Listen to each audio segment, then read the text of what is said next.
guys, and thanks for clicking on my video. Today I'll be painting up some zombie models from Cursed City and Zombicide, and comparing the style and quality. As you can see, the Cursed City models need assembling. They're push fit, so no superglue needed. Just clippers to take them off the sprues. I've already put these together, so I can just slot them into their bases now. The Cursed City models are kind of hard to get hold of now, but you can buy a box of 20 zombies in a similar style for just under £30 in the UK. The Zombicide Black Plague box is about £80, but there's a lot of models. Let me show you what you get. It comes with 6 heroes, a few special models, and a whole load of zombies. There's regular walkers, runners, and big dudes. These are all the different sculpts, which are repeated in the layer below. The quality of the sculpts definitely isn't as good as what you'd get from Games Workshop. The detail on the face in particular, I can notice a big difference. I do enjoy the other more unique models, like the chunky guy. He has a lot of character.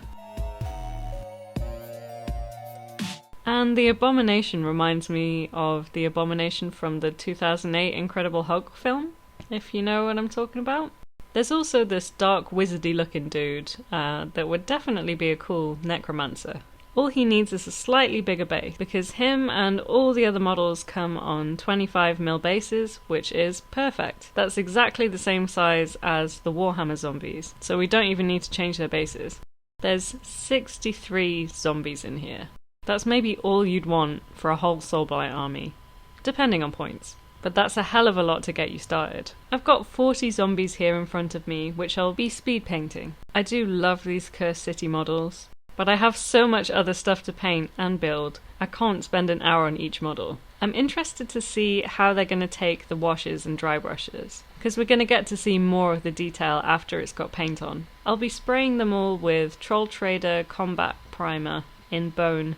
I kind of gave them a bit of a zenithal, I didn't cover them completely, so it kind of works as a bit of a highlight. It's already picked out some of the muscles on the Abomination. Now I'm mixing up a wash with Liquitex Matte Medium, Warlord Purple, Bloody Red, and Black Vallejo Game Colour. Oh, and some water.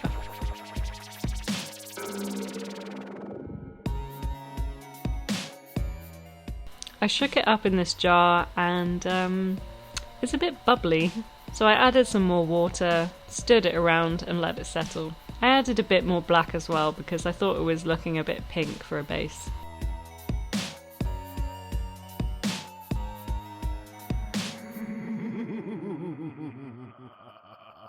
Here's what they look like after one dip. To be honest, if you just wanted to give them a bit of colour, you could put them on the battlefield like this, but I'm going to try and build up the contrast a bit more and really bring out as much detail as possible.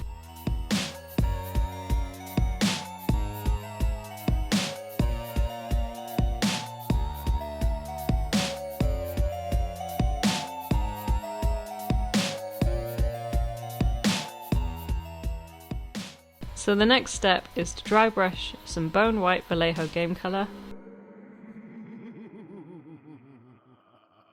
On the left is the highlighted model and the right is without.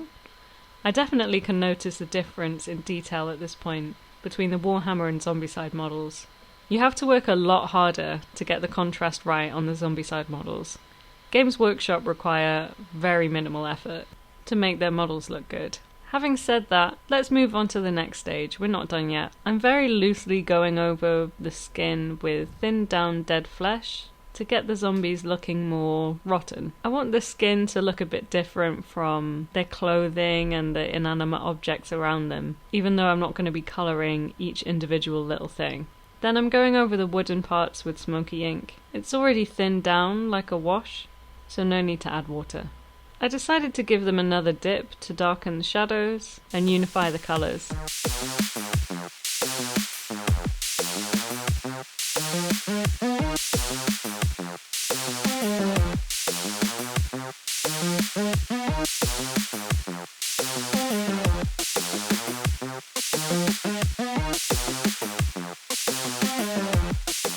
Here's where they're at the moment. They just need a little more highlighting now.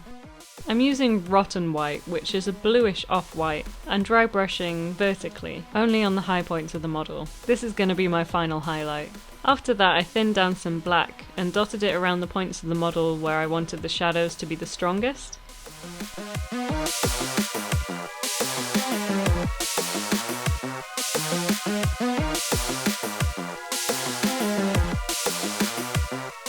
I'm happy with the contrast on the left model, which has had the final wash compared to the one without on the right.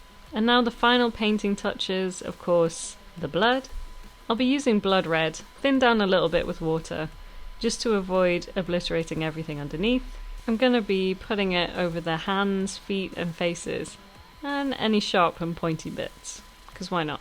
So that's as far as I'm going to take these models, since it is supposed to be speed painting, but I am going to base them with Green Stuff World Lichen, 4mm Swamp Gamer Grass, World War Scenics Tufts, Vallejo Earth Texture, and some sand. I painted all the bases with the muddy Vallejo texture paint, and dipped some in the sand. The others I just sprinkled a bit on whilst wet, to give some variation in the types of dirt.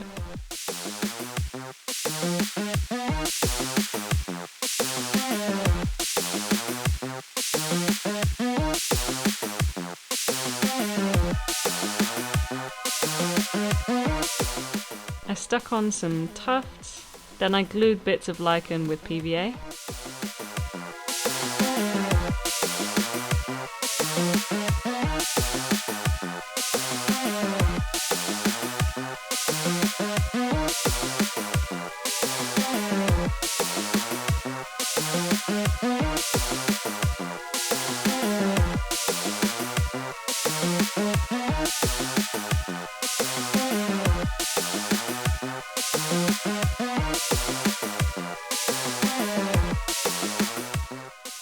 And now they're all done. 40 speed painted zombies. Let's take a look.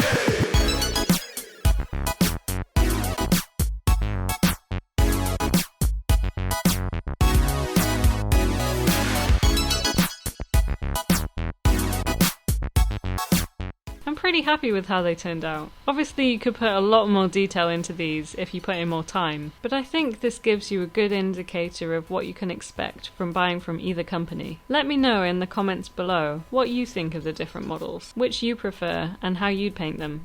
I think they blend nicely as a horde, despite the varying styles. The average cost of a Zombicide model is just over £1.10, whereas the Games Workshop ones are about £1.50. It's not such a price difference to dissuade you from getting whichever one you prefer. Personally, I like all of them. I enjoy mixing it up a bit. The only model I might leave out is the Zombicide woman, because compared to the other Zombicide models even, I don't think her sculpt is quite as nice. I hope you enjoyed this comparison. Give me a like if you liked it, and subscribe for more content. I'll see you next time. Bye!